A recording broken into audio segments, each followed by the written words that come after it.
Muchísimas gracias, mi querida Marta, quien pues ha sido también pilar en esta programación y Dios a cada uno le da sus habilidades, sus dones, ¿verdad? Y me ha sido muy grato pues trabajar con mi querida hermana Marta.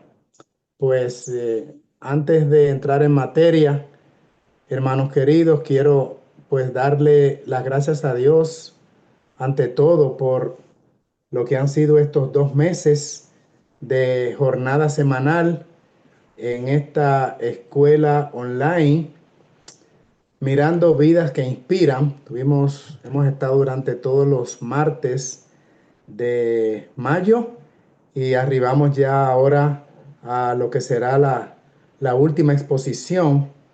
Damos gracias, por supuesto, aparte de lo grande que ha sido nuestro Dios en permitirnos el tiempo a ustedes como allí adoradores selectos cada semana, pues también al ministerio, a la iglesia Redimidos, quienes han tenido la iniciativa y el Señor les ha iluminado para que tengamos estas programaciones con no solamente conmigo, sino con otros hermanos, nuestro ministro Fernando y también con el hermano Gerardo. Y esta sección que estamos teniendo en lo que a mí respecta es el segundo ciclo, porque ya antes habíamos estado con preparación para la crisis final. Algunos recordarán que estuvimos también entonces abordando durante 2 meses, en el caso mío, temas relacionados con la preparación para la crisis final. Ahora, pues la temática ha sido o está siendo vidas que inspiran, personajes bíblicos de los cuales podemos aprender las cosas buenas que hicieron. Eran imperfectos como somos nosotros, y de todo ser humano hay dos cosas que aprender hasta la saciedad, lo hemos repetido: sus cosas buenas para imitarlas y sus cosas malas o negativas para no hacerlas. Y las cosas que antes se escribieron para nuestra enseñanza se han escrito para que por la consolación de las escrituras tengamos esperanza. Y como dice nuestra hermana Marta, hoy arribamos ya a la última fecha. Hemos visto desde la primera vez la vida de nuestro Señor Jesucristo, hombre, y hemos mirado diferentes personajes, algunos muy conocidos como Abraham, Moisés, otros personajes no tan conocidos como tal vez, en la biografía no se conocen tanto porque no hay mucho que la Biblia diga, pero lo cortito que aparece allí realmente verdaderamente inspirador. El caso de Ruth, Débora, ustedes recuerdan, ¿verdad? Bueno, y también Esteban, todos en sentido general. Pero el personaje nuestro en esta semana es necesariamente, no podía quedar fuera, el apóstol Pablo, Saulo, quien llegó a ser el gran apóstol Pablo. Y pienso, no sé si alguno tendría otra idea, en el Nuevo Testamento, después de la vida de nuestro Señor Jesucristo, ningún personaje pues destaca tanto como el apóstol Pablo, a quien Dios lo dotó a través del Espíritu de Cristo de dones especiales y particulares. Es verdad que los apóstoles tuvieron una parte destacadísima de principalía en lo que respecta a la historia bíblica en el Nuevo Testamento, pero ninguno descolla con los ribetes de impacto como lo hizo el apóstol Pablo, quien se llamó primero Saulo. Así es que vamos ahora a mirar en detalles lo que podemos en este corto tiempo, en los aspectos más sobresalientes. Todos los 2 meses que hemos estudiado estos personajes bíblicos pudieron haberse dedicado al apóstol Pablo y nos iban a faltar varios martes más. Así es que en este ratito es muy resumido lo que vamos a decir de él, pero lo que importa acá es que al estudiar su vida, su trayectoria y su muerte, como vamos a ver al final ya de el corto estudio de esta noche, Pablo estuvo inspirando hasta en su muerte y dejó un legado que verdaderamente pues glorificamos a Dios por ello, por haber sido instrumento en las manos de nuestro Dios, instrumento más necesario, como dijo el mismo Señor. Así es que, sin más, vamos entonces a entrar en materia. Saulo, como primero se llamó el apóstol, tenía doble nacionalidad. Doble nacionalidad. En el libro de los Hechos, que es donde se registran los actos de su vida de una manera más detallada, el capítulo 21, versículos 37 y 39, dice así: cuando comenzaron a meter a Pablo en la fortaleza, dijo el tribuno, dijo él al tribuno, ¿se me permite decirte algo? Y él dijo, ¿sabes griego? Versículo 39. Entonces dijo Pablo, yo de cierto soy hombre judío de Tarso, ciudadano de una ciudad no insignificante de Cilicia, pero te ruego que me permitas hablar al pueblo.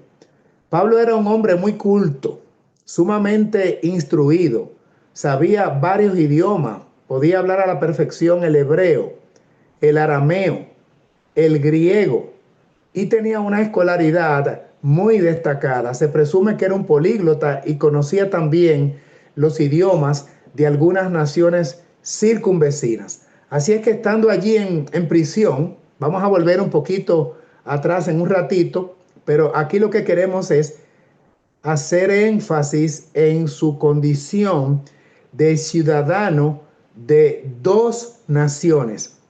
Él especifica allí que él es de Tarso, hombre judío de Tarso. ¿Por qué dice así? Porque Tarso no era precisamente una nación judía, sino que estaba bajo la cobertura o bajo la soberanía de Roma. Por eso él dice, soy judío, pero de Tarso. Vamos a ver en detalle esta expresión para entenderla mejor. En el mismo libro de los Hechos, el capítulo 22, versículos 2 y 3, y al oír que les hablaba en lengua hebrea, guardaron más silencio.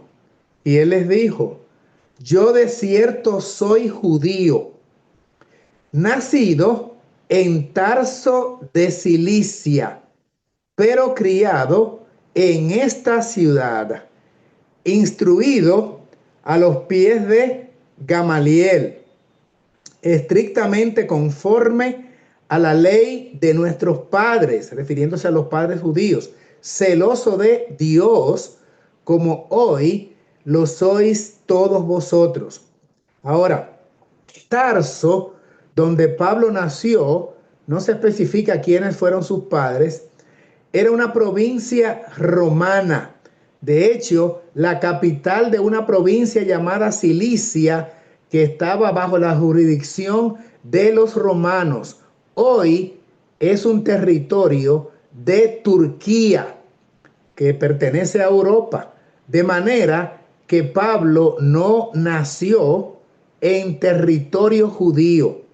Es judío por sus padres, por su abolengo, por sus ascendientes, por su cultura y educación y también, por supuesto, porque todas las leyes judías él las vivió por asunto de ascendencia y nada menos que el erudito de la época, Gamaliel, fue su tutor, fue su mentor, fue su maestro y profesor.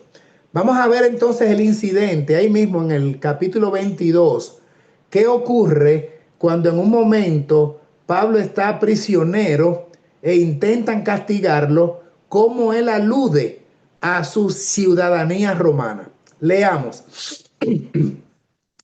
Pero cuando le ataron con correas, Pablo dijo al centurión que estaba presente: ¿os es lícito azotar a un ciudadano romano sin haber sido condenado? Cuando el centurión oyó esto, fue y dio aviso al tribuno diciendo: ¿qué vas a hacer? Porque este hombre es ciudadano romano. Ya vimos que nació en territorio romano. Vino el tribuno y le dijo: dime, ¿eres tú ciudadano romano? Él dijo: sí. Respondió el tribuno: yo con una gran suma adquirí esta ciudadanía. Entonces Pablo dijo: pero yo lo soy de nacimiento. ¿Por qué eres romano de nacimiento?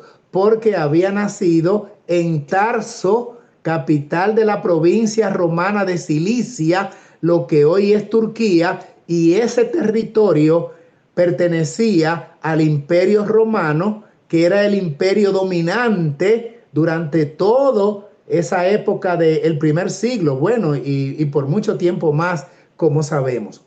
De manera que aquí Pablo está aludiendo a su condición de ciudadano romano para que se le otorgue un tratamiento justo de parte de las autoridades y de la milicia romana.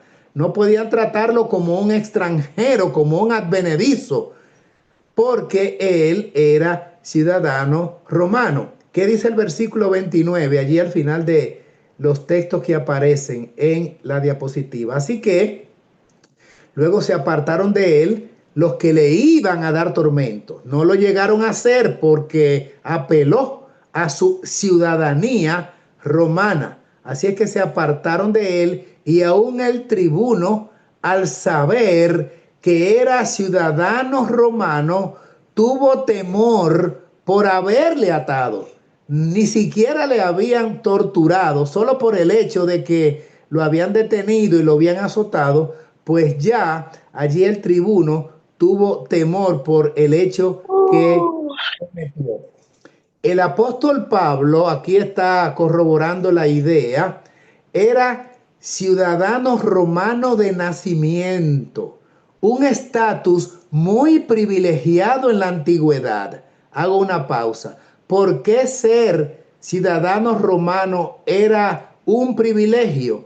Porque era el imperio dominante en todo el mundo, porque se trataba del país más poderoso de la época. Y si usted era ciudadano del imperio más poderoso del mundo, obviamente que usted gozaba de privilegios.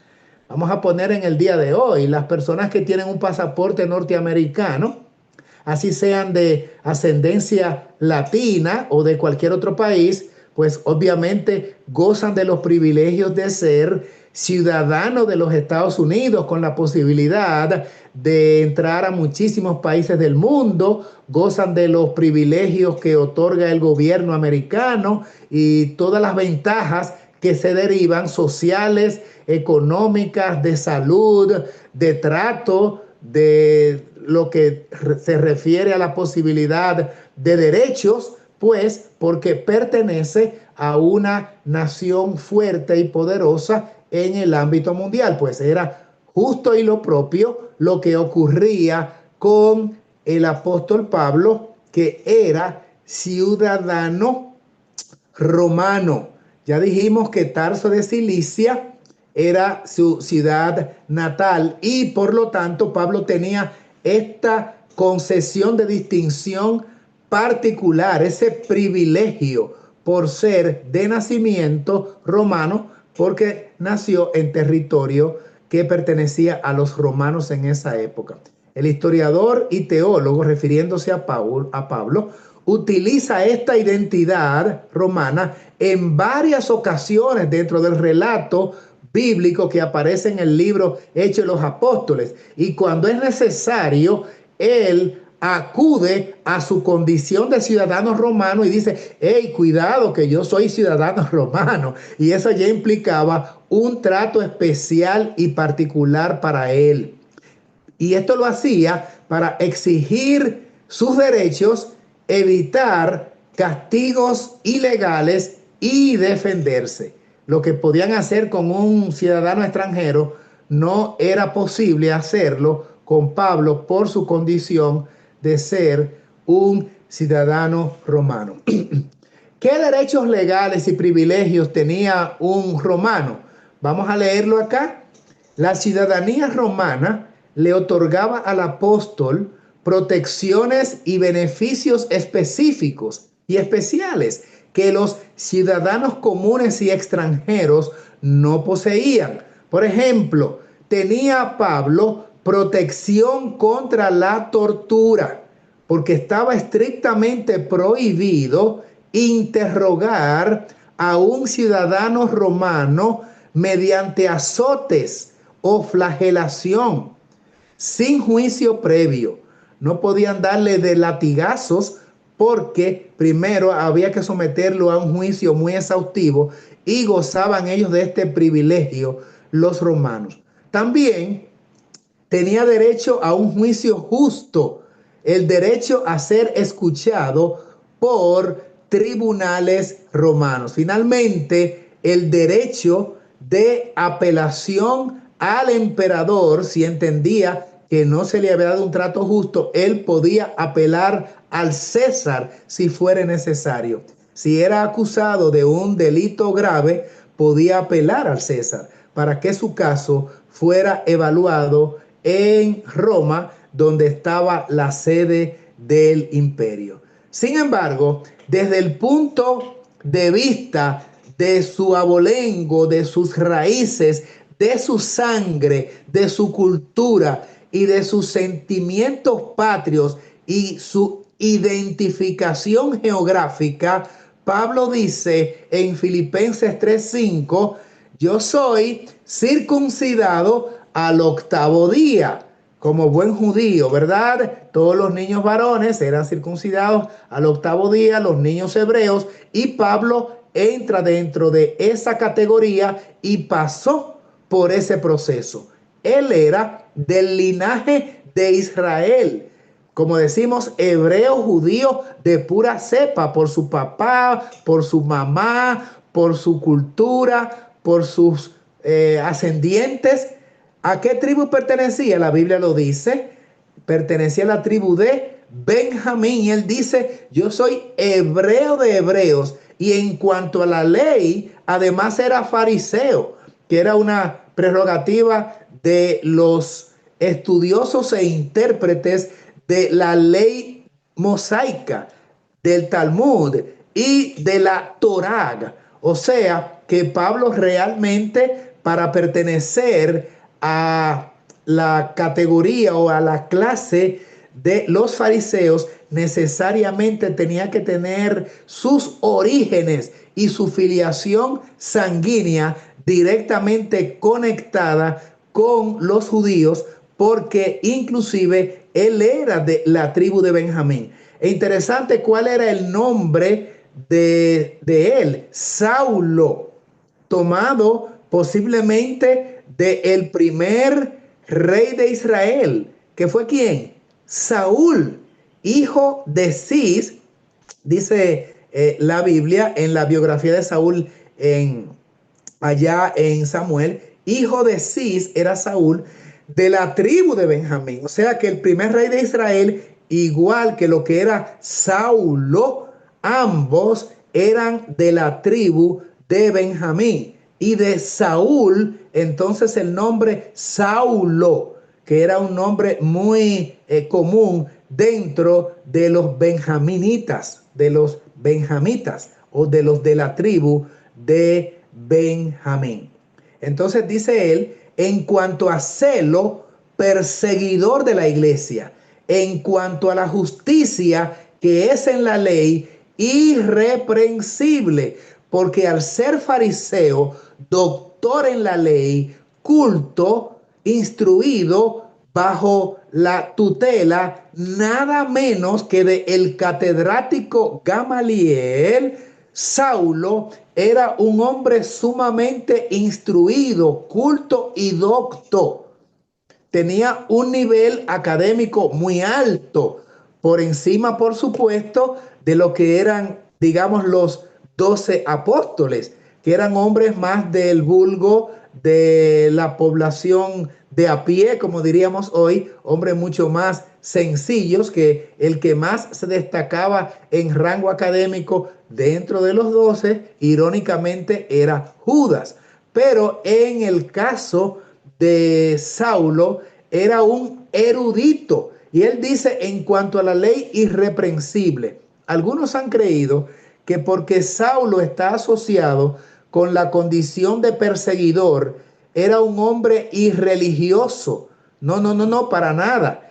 El hecho de que él fuese un perseguidor y enemigo de la causa de Cristo y perseguidor de los cristianos no era porque era un hombre disoluto, un hombre vulgar, un hombre, vamos a decir, un rufián, como lo era, por ejemplo, Barrabás, un sedicioso, un pandillero. No, no, no, para nada. Saulo era un hombre sumamente celoso, como lo dice la palabra, en cuanto a celo, perseguidor de la iglesia. Perseguía a la iglesia cristiana por un celo mal encaminado, porque Saulo era un judío a ultranza, a rajatabla, un fanático religioso. Ese es el término. Saulo era un fanático religioso, como lo eran la mayoría de los fariseos y los saduceos. No porque era un pervertidor, no porque era un ladrón o porque era una persona revoltosa, sino porque era un fanático religioso. Y todavía al día de hoy los judíos practican la yihad, lo que se llama la guerra santa, y por amor a sus principios ellos matan y entienden, como dice la Biblia en Juan 16, el capítulo 16, y piensan que con ello rinden un servicio a Dios. Eso es lo que dice, ¿verdad? El Evangelio de Juan, capítulo 16, creo que versículo 2. Llegará la hora en que os perseguirán, azotarán en vuestras sinagogas, y llegará el momento en que cualquiera que os mate pensará que con ese acto está rindiéndole un tributo a Dios, que lo está haciendo muy bien porque está defendiendo la causa de Abraham, el padre, y de Moisés, nuestro profeta. Pero esto es, por supuesto, un celo infundado, mal dirigido, una intención para ellos en su interior saludable, porque están defendiendo los principios judaicos, pero por supuesto que están siendo dirigidos por otro espíritu, por este fanatismo religioso. En el capítulo 8, versículo 1, vimos un poquito de esto la semana pasada, y ahora aquí traemos a colación otra vez parte del incidente cuando la matanza de Esteban, lapidado, apedreado, y dice la palabra, y Saulo consentía en su muerte. En aquel día hubo una gran persecución contra la iglesia que estaba en Jerusalén, y todos fueron esparcidos por las tierras de Judea y de Samaria, salvo menos los apóstoles. Quiero hacer un petit comment, como dirían los franceses, ¿verdad? Un pequeño comentario aquí en relación a que la concentración mayor de creyentes cristianos, que quiere decir seguidores de Cristo, cuyo nombre primero fue dado en Macedonia, cristianos, pues estaban concentrados allí, dice la Biblia, y producto o como resultante o debido a la persecución, dice el texto bíblico, que fueron esparcidos por todas las tierras de Judea y de Samaria. Quiere decir que a los fines de la expansión del evangelio, la persecución produjo un buen fruto, porque ellos estaban concentrados allí en Jerusalén, apiñados, y por lo tanto el evangelio estaba concentrado en esa metrópoli, en esa urbe. Cuando entonces llegó la expansión de la verdad de Cristo a otras regiones, allí el texto dice que ocurrió como resultado de la persecución debieron ir huyendo entonces a otras regiones donde la persecución no era tan álgida, donde posiblemente no alcanzaba el brazo romano con tanta rigidez, y tratando de escapar de la persecución llegaron a lugares donde pudieron establecerse, y así entonces el evangelio pudo difundirse. Así es que noten cómo el Señor en su sabiduría permite que ocurran eventos para beneficio de la propia promoción del mensaje. Pero no es la única vez. Cuando usted va allá a Apocalipsis 12, dice que la persecución era tan férrea en Europa que ellos, huyendo a la persecución papal de los 1260 años, ¿qué hicieron los habitantes cristianos de Europa para escapar de la persecución papal? Que abordaron el barco Flor de Mayo, cruzaron el océano y de Europa se trasladaron a las tierras de América, que ya 200 años antes había el Señor permitido que fuesen conocidas con los viajes de Colón. Y la Biblia grafica de una manera muy puntual, interesante, directa y providencial que la tierra ayudó a la mujer. Y los padres peregrinos llegaron a la costa este de Norteamérica. Allí se radicaron en lo que hoy es el estado de Massachusetts y toda la costa este de los Estados Unidos. Y le pusieron a aquella región New England, Nueva Inglaterra, porque de Plymouth, el puerto allá en Inglaterra, habían zarpado o partido y atravesando el océano llegan a las tierras de América, y como consecuencia de escapar de la persecución, entonces el evangelio llega a América, y ya Dios tenía preparado el escenario en América para que desde los Estados Unidos entonces cundiera el mensaje del evangelio por el resto del continente, pero allende el mar también a Europa, Asia, África y Oceanía. Así trabaja el Señor. Cuando el enemigo cree que está ganando ventajas, entonces el Señor extrae una carta desconocida para el dragón, la serpiente antigua, que se llama Diablo y Satanás, y lo que el diablo cree que es una victoria para él resulta en una contundente derrota, y viene la agonía de la derrota para el enemigo, pero viene el éxtasis de la victoria y el triunfo para la causa y el pueblo de Dios. Y en este caso fue lo propio que ocurrió también. Mientras Saulo creía que estaba haciendo un gran trabajo sin saber que trabajaba para el enemigo, eso produjo o provocó que la iglesia se diseminara por otras partes. Y el texto continúa diciendo que él, quien asolaba la iglesia y entrando casa por casa, arrastraba a hombres y mujeres y los entregaba en la cárcel. Tremendo Saulo, ¿eh? Y Hechos capítulo 9, versículo 1, dice algo todavía más patético. Respirando aún amenazas y muerte contra los discípulos del Señor, vino al sumo sacerdote. No se registra que directamente, pues, Saulo haya provocado directamente la muerte de los creyentes, pero los arrastraba, los llevaba al tribunal para que le dictaran sentencia de muerte. Así es que era parte del complot de la destrucción de parte de los cristianos. Él tiene, por supuesto, allí culpa de esa sangre derramada. Y entonces, como dice aquí la continuación del texto, fue llevado Saulo, ¿verdad? Que como dice, vino al sumo sacerdote y le pidió cartas para las sinagogas. Recuerden que este sumo sacerdote, a quien Saulo ahora le está pidiendo unas credenciales, una autorización para hacer un trabajo sucio de persecución que eventualmente llevaría a sentencia de muerte. Y ustedes dicen, pero al sumo sacerdote, es que el sumo sacerdote, hermanos queridos, no era cristiano. ¿Quiénes crucificaron a Jesús?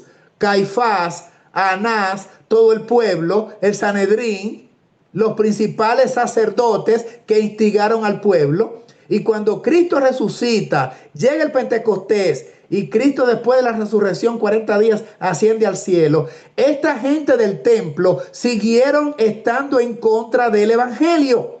Siguieron siendo anticristianos. Pero ellos no leían la Biblia, que para ellos era el Antiguo Testamento, la Torá, los profetas, los libros de Moisés y los profetas y los salmos. Sí, el Antiguo Testamento, porque ellos sí creían en Abraham, en Moisés y en los profetas. Y creían en David, a quien consideraban su rey por excelencia. ¿Ah? Y por supuesto seguían la Torá y el Talmud y los escritos del Antiguo Testamento, pero nunca, recuerden que nunca reconocieron al Mesías. Lo crucificaron y aún Cristo resucitó, siguieron negando la especie de que el Señor había resucitado. Y por esa razón entonces también hicieron lo que hicieron con Esteban. Eso lo vimos la semana pasada, cuando Esteban dice, no, resucitó. Y tan cierto es que lo hizo, que lo veo ahora en visión a la diestra del Padre allá en su trono. ¿Y qué hicieron? Eso lo vimos, se taparon los oídos, no aceptaron que Cristo había resucitado y es el Hijo de Dios, porque nunca fueron cristianos. Y yo les pregunto, hoy y en este momento y a esta hora, y en este momento, ¿es Israel y los judíos seguidores de Cristo? No, la respuesta es un contundente no. Le siguen negando, siguen sin ser cristianos. Sigue Israel esperando un Mesías. Pero al Cristo, Hijo del Dios Altísimo, cual fue la confesión de Pedro, no lo aceptaron. Lo rechazan, lo rechazaron en el atrio, lo rechazaron en el lugar santo, donde lo vieron allí intercediendo a la diestra del Padre. Y hoy le siguen rechazando todavía. De manera que esa es la razón por la cual en el año 34, con el apedreamiento de Esteban, se terminó el tiempo de gracia asignado para el pueblo judío de 490 años, las famosas primeras 70 semanas de la gran profecía de tiempo de los 2300 años. Pero sigamos con el relato que está interesante. Va el sumo sacerdote y, queriendo autorización y legalidad para continuar con su labor persecutora, va a las sinagogas de Damasco para encontrar hombres y mujeres de este camino y llevarlos presos a Jerusalén. Ya con la autorización, con una carta, con un aval, con un salvoconducto autorizado por el sumo sacerdote de que hiciera ese trabajo sucio, repito, pues entonces llega allí a Damasco, o va rumbo a Damasco precisamente para tomar prisioneros a quienes, a los seguidores de Cristo. Mas yendo por el camino, iba rumbo allá, aconteció el evento. Y aquí entonces comienza la transición y comienza el punto de cambio o de inflexión para Saulo. Dice la palabra de Dios en este capítulo 9, que es interesantísimo, que cuando entonces iba rumbo a Damasco, repentinamente le rodeó un resplandor de luz del cielo. Versículo 4. Cayendo en tierra. ¿Cayendo de dónde? Cayendo del caballo en el cual estaba cabalgando. Es tirado al cielo y oyó una voz que le decía: Saulo, Saulo, ¿por qué me persigues? Él dijo: ¿quién eres, Señor? Y le dice la voz: yo soy Jesús, a quien tú persigues. Dura cosa te es dar coces contra el aguijón. Quiero detenerme aquí a hacer una brevísima explicación de esas letritas azules que están contenidas allí en el versículo 3 y el versículo 4 y el 5 también. Interesante que la voz se identifica como Jesús, el Cristo al cual él estaba persiguiendo. Pero Cristo estaba en el lugar santo. Esteban lo había visto en el lugar, lo vería en el lugar santo. Entonces, ¿por qué Cristo le dice tú me estás persiguiendo? Porque estaba persiguiendo a Cristo en la persona de los fieles, en la persona de los seguidores de Cristo. Y Cristo entendía que lo que hicieron a esto, lo estás haciendo, Saulo, a estos mis pequeños, a estos mis seguidores, a mí me lo estás haciendo. Como Cristo dijo, cuando le hagas un bien a uno de mis seguidores, pues a mí lo hiciste. Cuando me visitaste en la cárcel, cuando me cubriste y estaba desnudo, cuando me diste de comer, es a mí a quien lo estabas haciendo. De manera que también cuando hagas un perjuicio a uno de mis hijos, cuando maltrates y tortures y mates y trates con injusticia a uno de los míos, dice Cristo, Saulo, es a mí a quien tú se lo estás haciendo. Esto es interesante y podemos traspolarlo a lo que será el remanente final cuando nosotros estemos padeciendo desgracia, tal vez prisión, limitaciones de los beneficios y los derechos,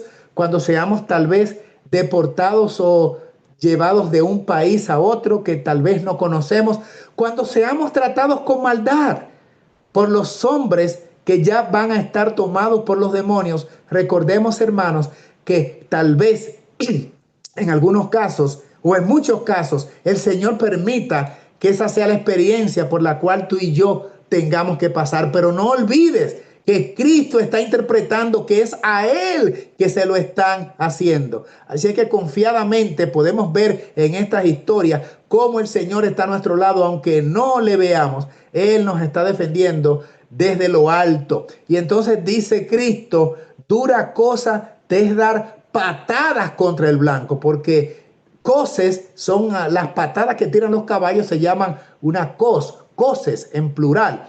Y el aguijón sería el blanco al cual estás golpeando. Dura cosa es un problema para ti estar golpeando el blanco equivocado. ¿Sabíamos que eso es lo que significa el término? Pues aquí está la expresión.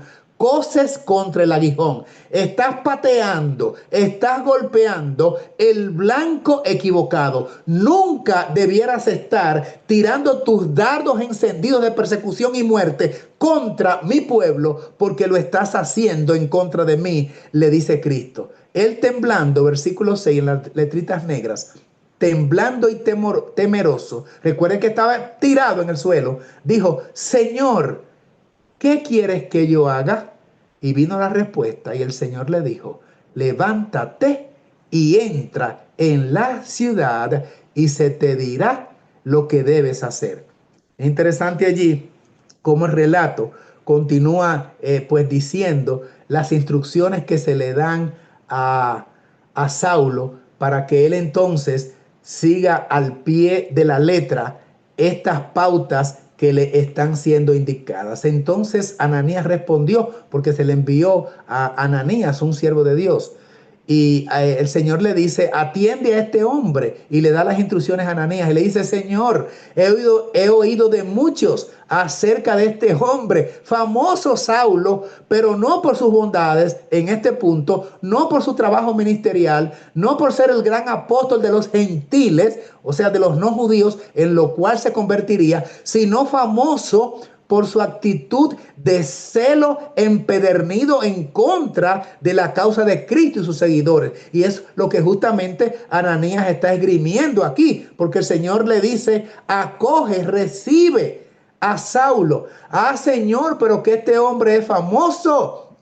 Este hombre de él he oído mucho. ¿Cuántos males ha hecho a tus santos en Jerusalén? Versículo 14, y aún aquí tiene autoridad de los principales sacerdotes para prender, llevar presos a todos los que invocan tu nombre. Y el Señor entonces le dice a Ananías, que estaba atemorizado de recibir a Saulo, ve.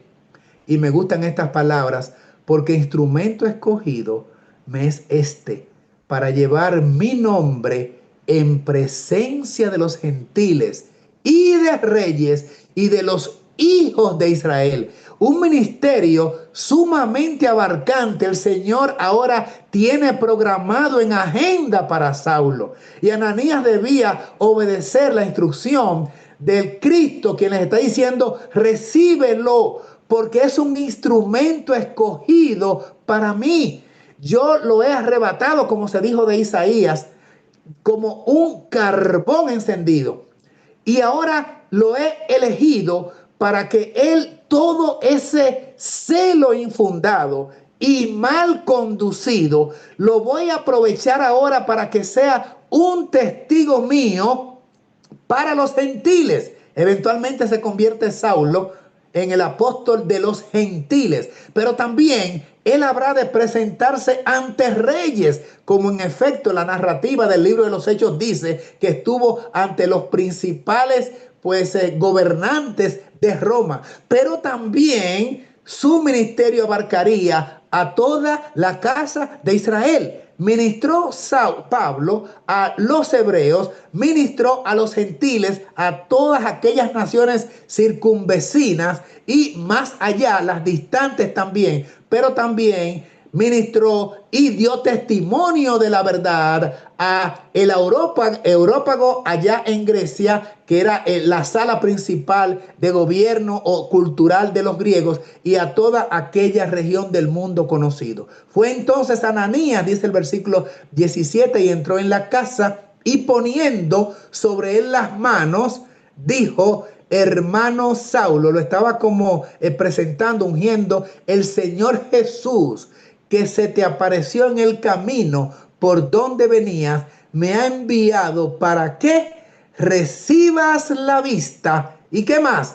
Y seas lleno del Espíritu Santo. Y aquí se está presentando a Pablo, se lo está ordenando al ministerio a el apóstol Pablo. Y al momento le cayeron de los ojos como escamas, porque Pablo, este símbolo de que tenía una ceguera física, era una representación simbólica. Por eso quedó ciego Saulo, una representación simbólica de que él espiritualmente estaba ciego, y que lo que estaba haciendo con mucha intención de defender la causa de su religión, que era la religión judaica, era un judío a ultranza, era Saulo. Él era de la religión judía, pero estaba ciego. Y al caérsele las escamas de los ojos físicos, ahora él puede ver, pero también al mismo tiempo las manos del ungimiento por parte de Ananías, un hombre de Dios, representa aquí el inicio de la carrera ministerial del apóstol Pablo. Y dice el texto que recibió entonces el Espíritu Santo. Se le cayeron las escamas de los ojos, se le quitó el velo, se le quitó el engaño interpretativo que él tenía, y dice la palabra: y recibió al instante la vista, y levantándose fue bautizado. Como debe ser, el que creyere y fuere bautizado, este será salvo, como ocurrió con el mismo Cristo, por cierto. Entonces, vamos a ver un aspecto muy interesante. Ya Pablo ahora es un creyente. Olvidémonos de Saulo, el perseguidor. Aquí nace ahora el personaje más ilustre después de Cristo en el Nuevo Testamento, la figura más emblemática, quien fue el buque insignia, quien precisamente se convierte en la persona que, bajo la dirección del Espíritu de Cristo, moldea lo que es la enseñanza escritural doctrinaria de los creyentes hasta el fin de los tiempos, que Cristo, por supuesto, había establecido con los apóstoles, pero ahora Pablo, por la inspiración del Espíritu Divino, lo plasma en su labor literaria. Y además de eso, la implantación, la plantación de congregaciones en todo el mundo conocido, llevando el evangelio allende el mar, y se convierte en la figura prominente del Nuevo Testamento. Pero hay una parte que me llama la atención y yo con gozo quiero compartírsela, porque ahora tenemos ya no a Saulo el perseguidor, sino que ahora tenemos el comienzo de la carrera ministerial del apóstol Pablo. Ustedes saben hermanos amados y hermanas que están presentes y los que puedan escuchar de manera diferida este mensaje, este estudio, el primer sermón del apóstol Pablo, el primer sermón sobre qué versó, cuál fue la esencia, cuál fue el tema, cuál fue el punto central de desglose o de exposición. Aquí lo dice la Biblia: habiendo tomado alimento, recobró fuerzas y estuvo Saulo por algunos días con los discípulos. Allí lo estaban instruyendo, que estaban en Damasco tomando la clase de teología intensiva. Enseguida predicaba a Cristo en las sinagogas, arranca el ministerio, diciendo que este era el Hijo de Dios. Interesante. Si tuvieran en vivo, yo les preguntara, ¿no decimos un gran amén por eso? Sí, el primer sermón de Pablo fue decir que Cristo era el Hijo de Dios. Marquen eso en sus Biblias, que es un dato poco conocido, pero esto es una escuela virtual, así es que estamos hablando de datos, de detallitos que no los conocemos, aunque leemos la Biblia y hablamos de lo que Pablo enseña, pero son algunas intríngulis allí que están escondiditas, y es interesante y resalta que el primer sermón de Pablo fue diciendo que Cristo era el Hijo de Dios. Que claro lo tenía. Por eso en sus escritos, tanto al inicio como al final, casi en todas, él presenta el Padre e Hijo de Dios, o en nuestro Señor Jesucristo, el Hijo de Dios, y eso es consistente a través de la teología sistemática plasmada en 14 libros, 14 cartas o epístolas escritas por el apóstol Pablo. Y dice el versículo 21: y todos los que le oían estaban atónitos. ¿Qué quiere decir atónitos? Sorprendidos, pasmados, sentados en la puntita del banco, sorprendidos con este hombre erudito y elocuente, pero que ahora ha cambiado su discurso y ahora está defendiendo la causa que antes combatía, y ahora está exaltando a aquel Cristo en el cual él estaba precisamente combatiendo, y ahora lo proclama como el Hijo de Dios. Y entonces dice que estaban atónitos y se expresaban así: ¿no es este el que asolaba en Jerusalén? Y yo les respondería: claro, ese mismo. A los que invocaban este nombre de Cristo, y a eso vino acá, para llevarlos presos ante los principales sacerdotes. Pues sí, mis queridos hermanos, el mismo hombre es a quien ustedes se están refiriendo, solo que una transformación, como dicen en biología, una metamorfosis ha ocurrido en la vida de este hombre, una transformación, y para decirlo con vocablos espirituales, un reavivamiento y una reforma se ha producido en este hombre que antes era y ahora no es. Es un antes y después a partir del punto de cambio de inflexión. Y el punto de inflexión fue darle un estrellón del caballo y tirarlo al suelo. Eso marcó lo definitivo, porque entonces ahí viene la visión de la aparición de Cristo. La visión, digo, porque no veía nada, pero no estaba dormido, fue real. Y aquí entonces viene ese intercambio de palabras con las palabras que ya hemos referido que Cristo le dice. Y cuando llegó a Jerusalén, es interesante este otro dato. Miren este otro dato. Miren qué pasa. Ya está Pablo adoctrinado, pasó día con los apóstoles, es bautizado, ya se le ordenó, se le puso las manos encima, se le dedica para el evangelio. El Señor dice: apártalo para mí, porque va a llegar a reyes, va a llegar a los gentiles, va a llegar a todo Jerusalén. Pero ahora, luego de su discurso, viene a Jerusalén, y ¿qué ocurre? Que la iglesia en Jerusalén no lo quiere recibir. No quiere relacionarse con este caballero, pero vamos a leerlo con las expresiones, porque esto se pone interesante. Cuando llegó a Jerusalén, trataba de juntarse con los discípulos, pero todos le tenían miedo. ¿Qué problema? No creyendo que fuese discípulo. Había corrido la voz por ahí de la conversión de él. No, no, no. Este hombre lo que nos quiere meter es en una trampa. Aglutinarnos a todos aquí, reunirnos posiblemente. Y qué fácil le va a hacer porque nos entrampa todas de a una. Entonces, versículo 27. Entonces, Bernabé, tomándole, ven Pablo, yo te voy a presentar, lo trajo a los apóstoles y les contó cómo Saulo había visto en el camino al Señor, el cual le había hablado, y cómo en Damasco había hablado valerosamente en el nombre de Jesús. No solamente en el nombre de Jesús, sino diciendo, Cristo es el Hijo de Dios. Entonces Bernabé, que era un hombre de buena reputación, un creyente maduro en quienes creían los hermanos, cuando Bernabé lo introduce, le dicen, hermanos, ténganle confianza, no le tengan más miedo. Este es ahora de los nuestros, está en nuestras filas, es un hombre renovado. Miren la historia y les hace un esbozo, un recuento sucinto de los acontecimientos en los que se vio involucrado camino a Damasco Saulo, que ahora era el apóstol Pablo.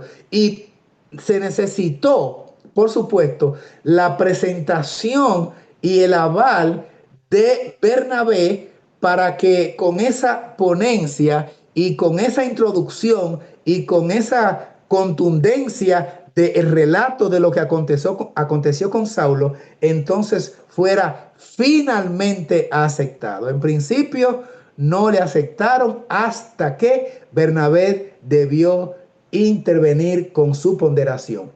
Me interesa otro punto, poco resaltado tal vez, de la vida y la experiencia del ahora apóstol Pablo.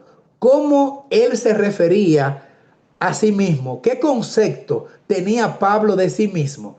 Pablo se consideraba, hermanos y hermanas amados, el primero y también el más pequeño, o sea, el último.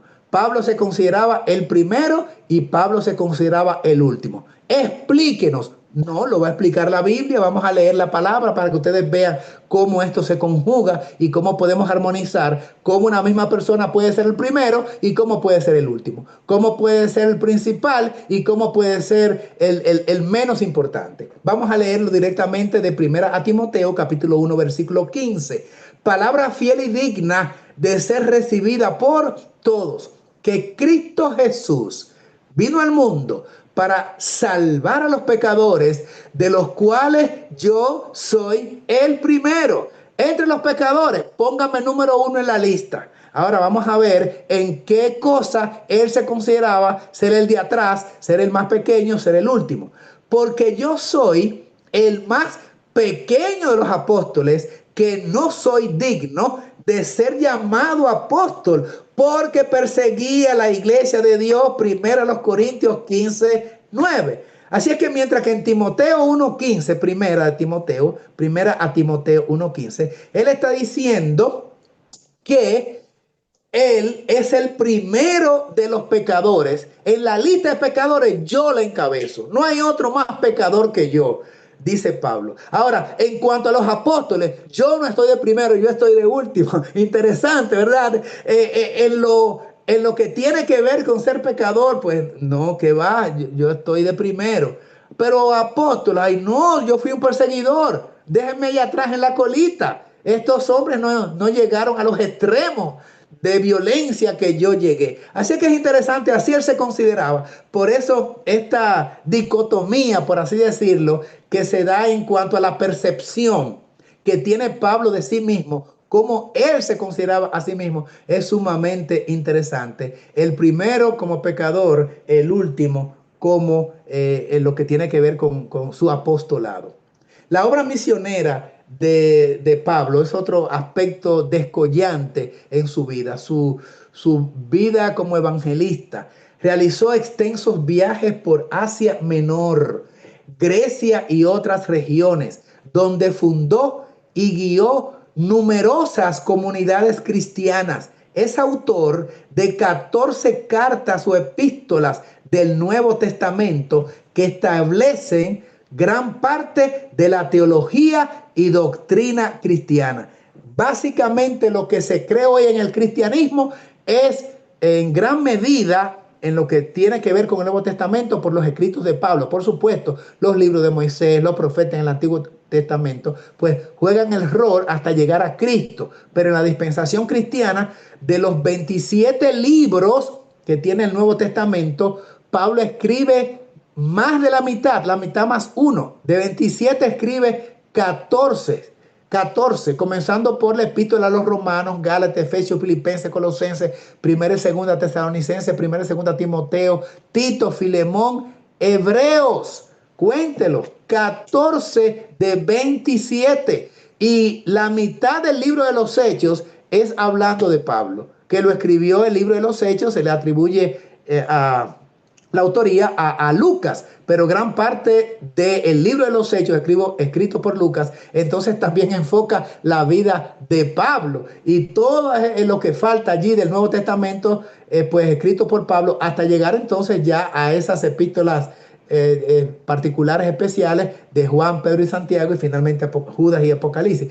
Pero Pablo tuvo una prolífera labor literaria. Y en cada lugar donde llegaba, ustedes conocen, porque por eso les dije que podíamos pasar los 2 meses solo hablando de este hombre, donde quiera que llegaba, organizaba una iglesia, una congregación, dejaba establecido la institucionalidad con ancianos, con líderes, o sea, obispos, presbíteros, que es lo mismo hoy que lo que es un pastor, y la organización de la iglesia también con los diáconos. Eso todo fue labor de Pablo en el Nuevo Testamento, en esa parte del primer siglo. Y entonces luego periódicamente volvía a los lugares donde había establecido esas congregaciones y los visitaba de nuevo. O sea, que fue un verdadero pastor. Hagamos un recuento así sucinto, rapidito, a 4 misiones evangelísticas que comprenden los 4 viajes misioneros del apóstol Pablo. En mi investigación encontré que su primer viaje, del 46 al 48 después de Cristo, lugar de inicio fue Antioquía de Siria, y de ahí partió. Acompañantes en este primer viaje misionero, Bernabé y Juan Marcos, que aparece allí. Ruta, los lugares a donde llegó con el evangelio, pues Perge, Chipre, Antioquía de Pisidia, Iconio, Listra, Derbe, Hitos, cosas que se consiguieron allí. Fue su primera misión a los gentiles tras ser rechazados en las sinagogas locales de los judíos. Pablo entonces se lanzó a los gentiles, fue apedreado en Listra, relata el libro de los Hechos, pero sobrevivió. Luego entonces su segundo viaje misionero, luego de terminado su primero en el 48, emprende su segunda gira evangelística por el mundo conocido, del 49 al 52, y parte de Jerusalén siguiendo hasta Antioquía, acompañantes Silas esta vez y Timoteo, y llega hasta Asia Menor. Todo lo que son esas 7 iglesias que conocemos, Éfeso, Esmirna, Pérgamo, Tiatira, Sardis, Filadelfia, Laodicea y muchas otras, todo lo que hoy es la región de Turquía, incluyendo Troas, llegó a Filipos, de ahí los filipenses, Tesalónica, cuyo, vamos a decir, gentilicio son los tesalónicos, Atenas, esto es Grecia, Corinto, a los corintios, esto es Grecia. Los Hitos marcó el salto del evangelio a Europa, y en Atenas Pablo predicó el famoso discurso de el Areópago, allá en la sala cultural de los griegos. Qué lejos llegó este hombre, culto, erudito. Por eso la hermana White establece y dice que Dios puede usar a cualquier hombre. De hecho, usó a los que no tenían mucho nivel cultural académico, como los discípulos, que eventualmente se convierten en los apóstoles. Pero en Pablo se conjuga la espiritualidad de un hombre fiel, entregado y totalmente dedicado a la causa de Cristo, comprometido con su Señor, al cual amaba hasta la muerte, junto con su acervo cultural, su nivel académico, su formación intelectual. Eso lo catapultó, le dio una ventaja que muchos de los apóstoles, en su mayoría podríamos decir, no tenían. Así es que no es malo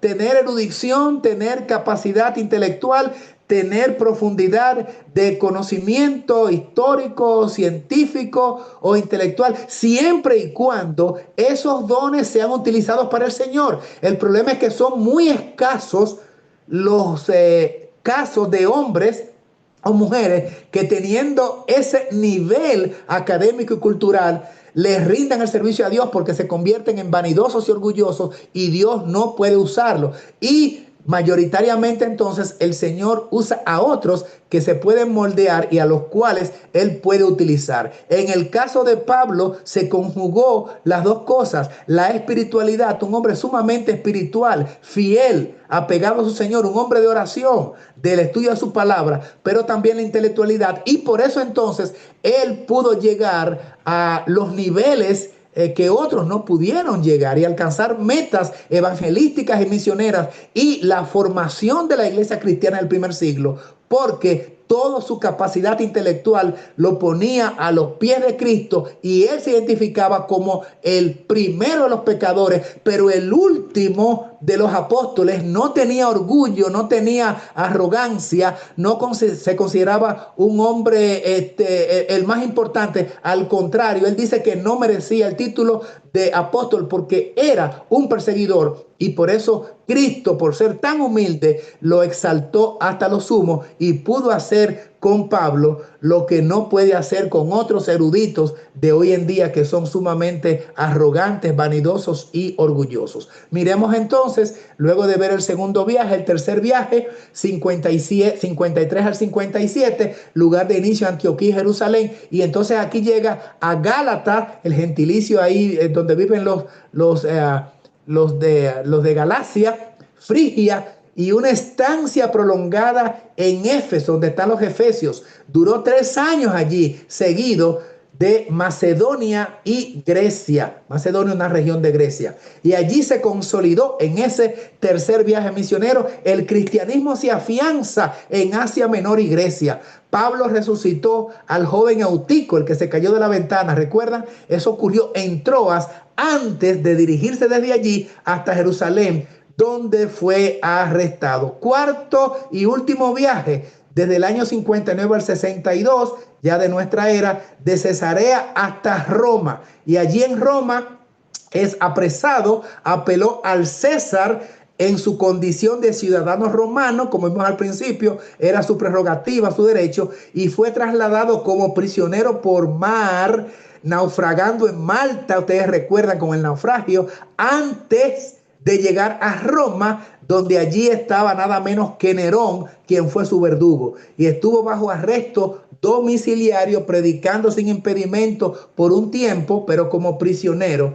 Y entonces, finalmente, cuando termina la obra de evangelismo de Pablo, él puede decir lo que está escrito en Colosenses capítulo 1, versículo 23. Miren qué contundente es esto. Ustedes saben que el evangelio se terminó en el tiempo de Pablo, hermanos. Por eso es el hombre más grande del Nuevo Testamento, humanamente hablando. Pero ya dije que era un hombre sumamente sencillo y humilde, y él no se consideraba ningún hombre especial. Pero dice la palabra de Dios: si en verdad permanecéis fundados y firmes en la fe, y sin moveros de la esperanza del evangelio que habéis oído. Oigan ahora: el cual se predica en toda la creación que está debajo del cielo, del cual yo, Pablo, fui hecho ministro.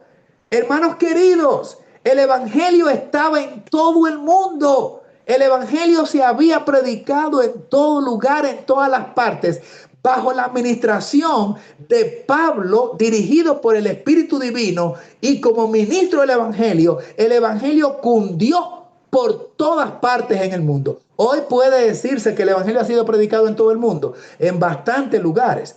Pero qué evangelio también, sencillamente llegan Biblias o algún misionero y qué sé yo. Pero el evangelio puro, el evangelio del primer siglo, el evangelio del caballo blanco que sale venciendo y para vencer, el evangelio de la iglesia de Éfeso, el evangelio apostólico sin contaminación, porque hoy día hay mucho evangelio falsificado y con contaminación, pero no el de los apóstoles, pero no el de Pablo. Este evangelio puro, este evangelio de la primera iglesia del caballo blanco, pues fue predicado bajo la labor misionera y evangelística de Pablo en todo el mundo, dice la Biblia. Por supuesto, no era el tiempo de llegar al fin, había cantidad de otros eventos proféticos que ocurrieran, pero ya el mundo, el punto de vista de conocer el mensaje de Cristo, estaba evangelizado en los tiempos de este gran hombre. Las últimas 4 citas que me quedan son del libro Hechos de los Apóstoles y quiero leer donde Ellen White habla de la descripción de los acontecimientos finales que llevaron a Pablo finalmente a dejar este mundo, ¿no? A su muerte, a su martirio, porque fue un mártir. Pablo murió decapitado, le cortaron la cabeza por orden del emperador romano Nerón, que es mencionado como uno de los hombres más crueles que ha dado la humanidad en toda la historia. Y vivió precisamente en los días de Pablo. Pablo vivió en los días, coincidieron, fueron contemporáneos. Nerón y Pablo, eventualmente, como acabo de decir, es Nerón quien le manda a cortar la cabeza a Pablo por miedo a que ese evangelio pues circundara todo Roma y Roma, el imperio, se le convirtiera al cristianismo y por ende pusiera en peligro su reino, su trono como emperador. Así es que por miedo, por celo, por envidia y por temor sobre todo, Nerón manda a decapitar a Pablo. Pero vamos a ver cómo los rinden estos 4 citas breves y voy a leérselas de corrido. Pero aún los empedernidos soldados que le escoltaban cuando ya se dio la orden, ¿verdad?, de llevarlo al suplicio, al escuchar sus últimas palabras, se asombraron de ver la placidez y hasta el gozo de la víctima. Están hablando de Pablo en presencia de la muerte. ¿Cómo se comportó ante la misma muerte? Porque si grande fue, hago un alto aquí, si grande fue su ministerio, si grande fue su vida, hermanos, la última etapa de la vida, las escenas relacionadas a su muerte son tan contundentes como lo fue su labor ministerial, incluyendo las etapas de su vida donde estuvo libre, porque por muchos años también estuvo prisionero. Sigamos. Para algunos de los que allí estaban fue sabor de vida para vida el contemplar su martirio, su espíritu de perdón para con los verdugos. Estuvo perdonando hasta lo último, como Cristo, como Esteban. Y su inquebrantable confianza en Cristo hasta el último momento. Varios de ellos aceptaron al Salvador predicado por Pablo y no tardaron en sellar intrépidamente su fe con su sangre. El testimonio de Pablo cuando estaba siendo llevado al lugar de su decapitación fue tan contundente, dice que manifestaba alegría y allí hablando de Cristo con un entusiasmo. Señores, si esta vida no inspira, ¿quién nos va a inspirar? Si la vida de Pablo, si la vida de Esteban, si la vida de nuestro Señor Jesucristo no nos da confianza en esta etapa última de la historia, donde eventualmente podríamos atravesar por escenas similares, ¿qué podría inspirarnos? Y dice que su testimonio, sus palabras, como hablaba de Cristo en este momento, pues convirtió a muchos de sus verdugos que se impactaron, fueron conmocionados con las palabras y con el testimonio de Pablo, al punto de que muchos allí decidieron ser cristianos y finalmente también fueron ejecutados y sellaron sus vidas con sangre.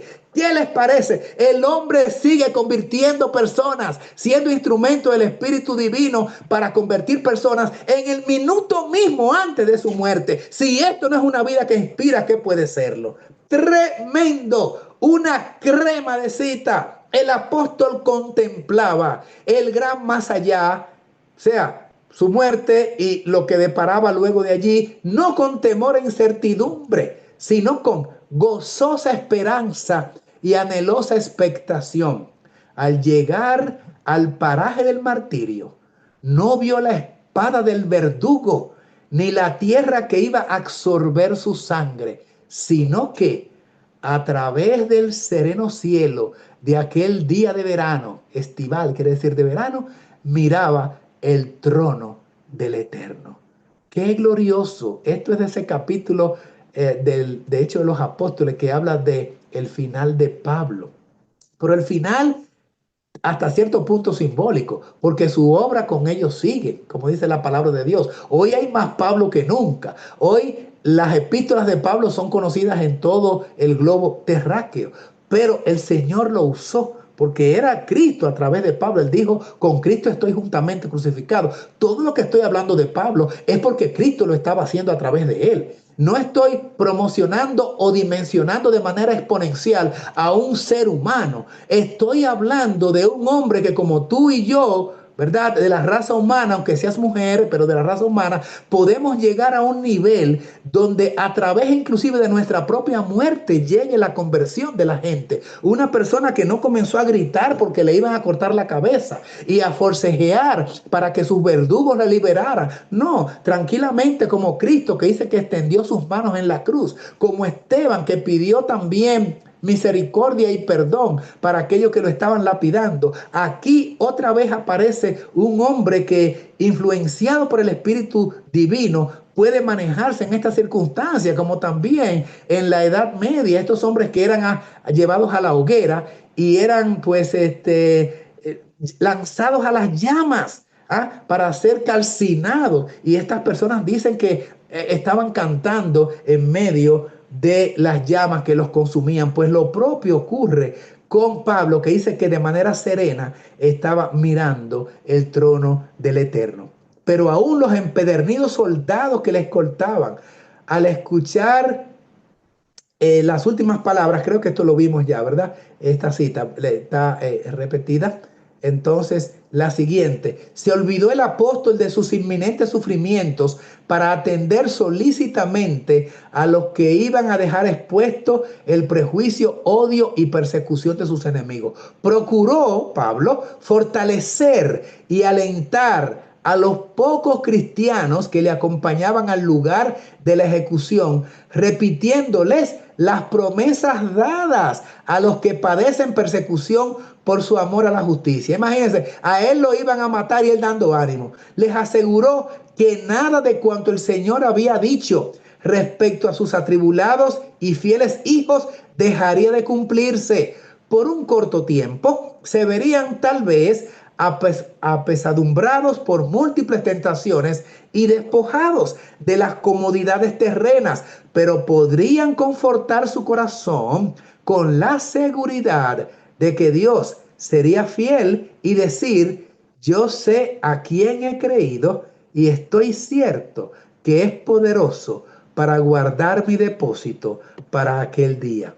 Y continúa diciendo entonces finalmente: ninguna mano fiel registró para las generaciones futuras las últimas escenas de la vida de este santo apóstol, pero están registradas aquí porque el Señor se la iluminó a la sierva Elena White. Pero la inspiración nos ha conservado su postrer testimonio, y está en la Biblia también. Como resonante trompeta, su voz ha vibrado desde entonces a través de los siglos, enardeciendo con su propio valor a millares de testigos de Cristo y despertando en millares de corazones afligidos el eco de su triunfante gozo. Y entonces dijo, porque su último libro fue Segunda a Timoteo, y allí están registradas sus últimas palabras: miren, hermanos, porque yo ya estoy para ser ofrecido y el tiempo de mi partida está cercano. He peleado la buena batalla, he acabado la carrera, he guardado la fe. Por lo demás, me está guardada la corona de justicia, la cual me dará el Señor, juez justo, en aquel día, y no solo a mí, sino también a todos los que aman su venida.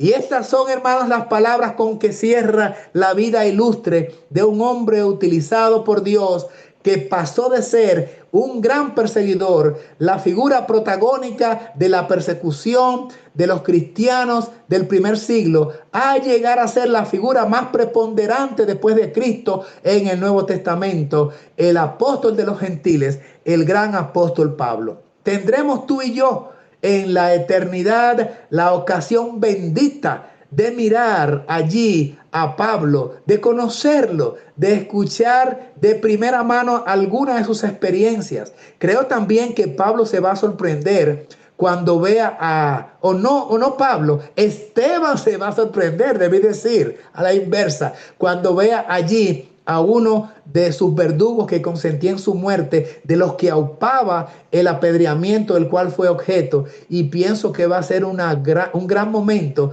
para que estos dos hombres de Dios allí pues puedan abrazarse, y tal vez Pablo diga que producto de eso entonces el Señor en algún punto de su vida lo alcanzó. Pero vamos a conocer a Pablo. ¿Quieren ustedes conocerlo? Claro que sí. Y después de Cristo y de compartir con nuestro amado Salvador, uno de los primeros personajes con los que yo quisiera interactuar es nada menos con el apóstol de los gentiles, que formateó lo que se puede decir la instrucción doctrinaria de los principios fundamentales del Evangelio, porque así lo quiso el Señor que lo inspiró y quien es la fuente de todo saber. Que nos inspire la vida del apóstol Pablo, que sea realmente un carácter bíblico que podamos emular, porque él dijo una vez: sed imitadores de mí como yo soy de Cristo. Igualmente que nos puedan haber inspirado las vidas de todos estos personajes, hombres y mujeres, principalmente, por supuesto, la vida de nuestro Señor Jesucristo, quien es el modelo perfecto, que nunca fue un perseguidor, que nunca tuvo una etapa negativa en su vida, porque es precisamente nuestro modelo principal, nuestro modelo perfecto. Gracias, hermanos queridos, por haber participado en estas lecciones virtuales. Que Dios nos ayude a mantenernos fieles, porque nos espera la corona de la vida, tal y como lo dijo el gran apóstol Pablo. Dios les bendiga ricamente. Maranata, Cristo ya viene. Quisiera, por lo tanto, a colofón o a manera de cierre, elevar una plegaria dando gracias a nuestro Padre Celestial y a nuestro Señor Jesús por sus bondades. Oramos a nuestro Dios y así le decimos: Padre nuestro, gracias por habernos permitido en esta noche abordar una biografía impactante del hombre de más resonancia, del hombre que usted quiso exaltar por encima de reyes, presentando su palabra, porque este me es necesario, como dijo la misma fuente inspirada. Gracias por la vida del apóstol Pablo, pasando de la transición de un perseguidor a ser el gran apóstol Pablo, el apóstol de los gentiles. Pero gracias porque Pablo tuvo el espíritu de Cristo. Cristo, nuestro modelo perfecto. Gracias, Padre, por su amado Hijo y su sacrificio, que hizo posible atraer a Pablo, como también es posible que nos haya atraído a nosotros y que podamos también tener vidas ilustres, como no solamente Pablo, sino los personajes que hemos estudiado por los últimos 2 meses. Gracias por su amor y misericordia. Perdona nuestros muchos pecados, Padre Celestial. Y pedimos ahora que su gracia habite en nuestras vidas. Pedimos por todas aquellas personas sufrientes en el mundo que no conocen su palabra.